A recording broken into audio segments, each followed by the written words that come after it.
Assalamualaikum warahmatullahi wabarakatuh. Perkenalkan, nama saya Handini Maharani dengan NIM 33124210106. Saya mengangkat tema kondisi politik Indonesia menuju pemilu tahun 2024. Sebelum menilik jauh bagaimana pemilu nantinya yang dilaksanakan di tahun 2024, saya akan memberikan dulu bagaimana kondisi politik Indonesia saat ini. Kondisi politik Indonesia saat ini tuh masih dalam dunia persaingan.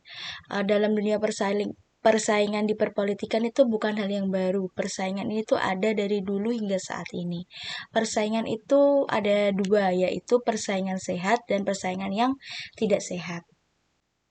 Persaingan sehat ini nantinya akan memberikan dampak yang positif bagi siapapun.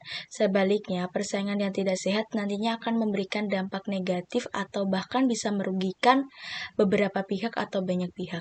Persaingan yang sehat ini biasanya berbentuk saling support satu sama lain untuk tujuan bersama atau mensejahterakan rakyat.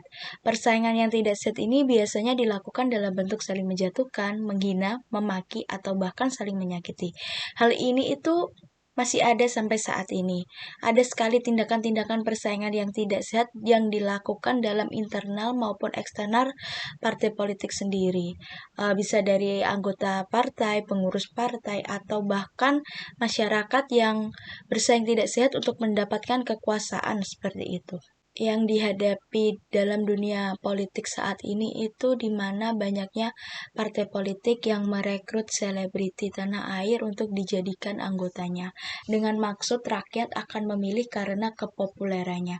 Padahal belum diketahui kinerja dari sang selebriti tersebut itu bagaimana, backgroundnya bagaimana, tak menjamin kepopulerannya itu akan mewakili suara rakyat di parlemen seperti itu. Yang dibutuhkan dalam dunia politik bukanlah hanya sebuah kepopuleran semata, akan tetapi kinerja yang optimal yang akan membangun dalam kedepannya bagaimana, akan membangun negeri ini kedepannya bagaimana, dan seterusnya.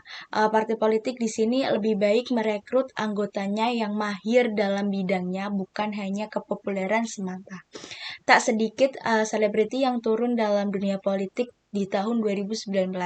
Salah satunya Krisdayanti ataupun Mulan Jameela.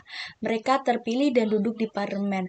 Mungkin berkat kepopulerannya itu bisa menjadikannya meraup suara yang lebih. Oleh karena itu, seharusnya partai politik ini tuh merekrut anggotanya yang mahir, bukan hanya tentang kepopuleran semata. Partai politik ini harus merekrut anggotanya yang bisa disebut amanah ataupun jujur. Karena politik Indonesia saat ini tuh masih terdapat beberapa kasus korupsi, yang mana kasus korupsi tersebut membuat citra politik itu tercoreng, bahkan bisa membuat masyarakat kehilangan kepercayaan gitu. Meningkatnya kasus korupsi nantinya itu akan mempengaruhi kualitas indeks demokrasi Indonesia. Di atas ini merupakan tabel kualitas indeks demokrasi di Indonesia. Berbicara tentang demokrasi, demokrasi ini berkaitan erat dari rakyat, oleh rakyat, untuk rakyat.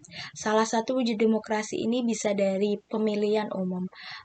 Indonesia saat ini tengah memasuki fase yang akan menuju pemilu tahun 2024 atau yang bisa disebut dengan pesta demokrasi, yang mana pemilihan umum tahun 2024 merupakan momentum untuk mensejahterakan kesejahteraan masyarakat Indonesia. Karena tahun 2024 saat ini sudah terdapat beberapa partai politik yang lolos oleh verifikasi KPU.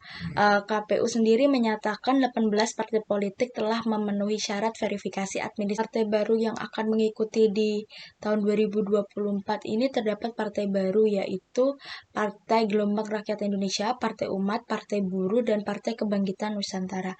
Partai-partai ini harus memiliki strategi pendekatan tersendiri untuk memikat simpati masyarakat sehingga masyarakat itu tertarik dan nantinya akan mencoblos perwakilan ataupun partai ini.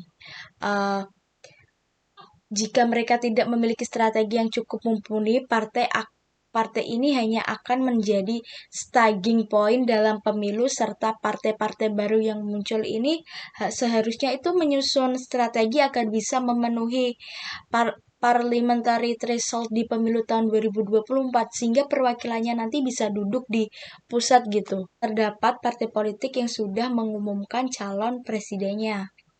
Saat ini belum ada lagi partai politik yang mengumumkan presidennya. Koalisi yang nyaris terbentuk ini terdiri dari 3 partai. Yang pertama itu Nasdem, Partai Demokrat, dan PKS. Mereka berpeluang menjadi koalisi baru untuk pilihan presiden tahun 2024. Karena tersebut masih belum dibenarkan adanya koalisi tersebut. Hanya menjadi isu-isu yang saat ini santer terdengar. Isu-isu tentang siapakah calon presiden ke depannya saat ini sudah bermunculan. Namun akan tetapi hanya baru Nasdem yang memberikan statementnya bahwa dia telah menyalonkan Anies Baswedan. Dilansir dari survei LSN tentang elektabilitas Capres tahun 2024, Prabowo Subianto menempati urutan pertama karena memperoleh suara dalam survei tersebut 30,2%, dilanjut dengan Ganjar Pranowo yaitu 22,5%, lalu Anies Baswedan 20,8%. Prabowo Subianto mungkin nantinya akan diusung oleh Partai Gerindra, namun sampai saat ini belum ada statement pasti siapakah calon presiden dari Gerindra. Ganjar Pranowo belum memberikan statement apapun tentang apakah dirinya yang akan mencalonkan presiden, apakah PDI akan mengusung dia gitu. Namun dalam PDI tersendiri itu masih tanda tanya akan mengusung Ganjar Pranowo ataupun Puan Maharani. Dilanjut dengan Anies Baswedan. Anies Baswedan ini sudah memberikan statementnya melalui Partai Nasdem bahwa dirinya akan menjadi calon presiden di tahun 2024 nantinya. Kondisi politik Indonesia menuju pemilu tahun 2024 masih menjadi teka-teki siapakah calon presiden di tahun 2024, karena statement yang sudah pasti sampai saat ini tuh hanya Anies Baswedan yang akan menjadi wakil dari Partai Nasdem menjadi calon presiden. Untuk lainnya sampai saat ini masih menjadi teka-teki.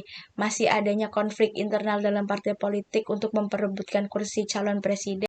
Saya sebagai pemilih pemula yang nantinya di tahun 2024 memilih, saya akan membaca track recordnya calon presiden tersebut ataupun wakil-wakil rakyat yang nantinya saya pilih, untuk kita semua dapat memilih sesuai hati nurani. Sekian dari speech saya, kurang lebihnya mohon dimaafkan. Wassalamualaikum warahmatullahi wabarakatuh.